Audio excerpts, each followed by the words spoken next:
গুনাহ দুই প্রকার।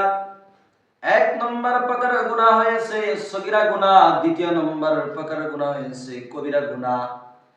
সগীরা গুনাহ ছোট্ট গুনাহকে বলে, আর কবিরা গুনাহ বড় গুনাহগুলোকে বলে। আল্লাহ পাক রব্বুল আলামিন বলেন, আমি বান্দার সগীরা গুনাহগুলো আমি আল্লাহ পাক রব্বুল আলামিন বান্দার ছোট ছোট নফল ইবাদতের মাধ্যমে মাফ করে দিয়ে দেই। আর বান্দা যখন দান খায়রাত করে আমি আল্লাহ পাক রব্বুল আলামিন সগীরা গুনাহ মাফ করে দিয়ে দেই।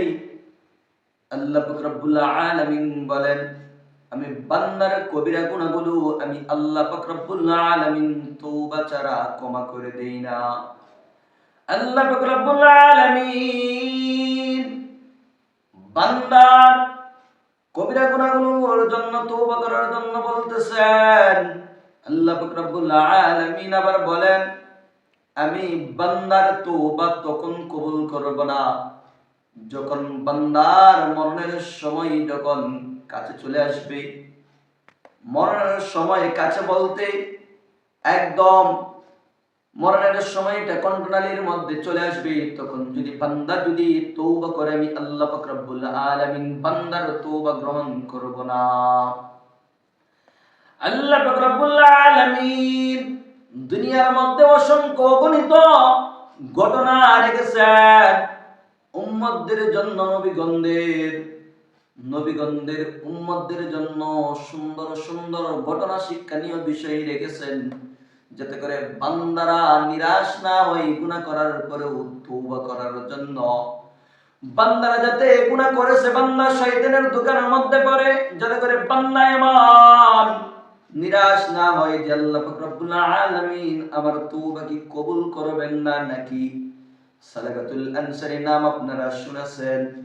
সালাবাতুল আনসারী উনার গুনাহ সকলেই বলেছিলেন ক্ষমা করবেন আল্লাহ পাক রব্বুল আলামিন।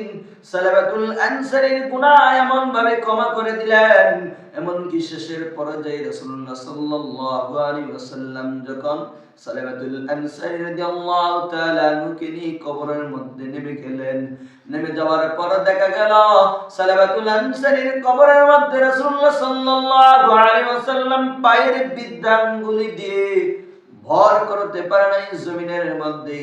কারণ একটাই ছিল রে ভাই, কারণটা হয়েছিল রহমতের ফেরেশতা সালাবাতুল আনসারী রাদিয়াল্লাহু তাআলা আনহুর কবরস্থানের মধ্যে ভরপুর হয়ে গিয়েছিল। কারণ একটাই গুনাহ করেছে, খাঁটিভাবে তওবা করেছে, তওবা আল্লাহ কবুল করে নিয়েছেন। এই সব অসংখ্য এরকম ভাবে অলৌকিক ঘটনা আল্লাহ পাক রব্বুল আলামিন দুনিয়ার মধ্যে রেখে দিয়েছেন। এজন্যই ভাইরা আমার, গুনাহ দুই প্রকার আমরা জানলাম। গুনাহ মুক্ত জিন্দেগি যদি করতে পারি জান্নাত, আর যদি গুনাহ নিয়ে মৃত্যুবরণ করি তাহলে জাহান্নাম।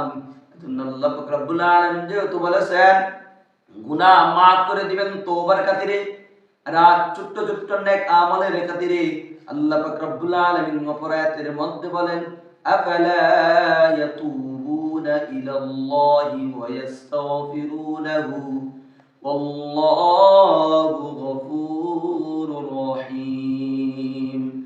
আল্লাহ পাক রব্বুল আলামিন আয়াতের মধ্যে বলেন, তারা কি আল্লাহর নিকট তওবা করবে না? তারা কি আল্লাহর নিকট ক্ষমা চাইবে না?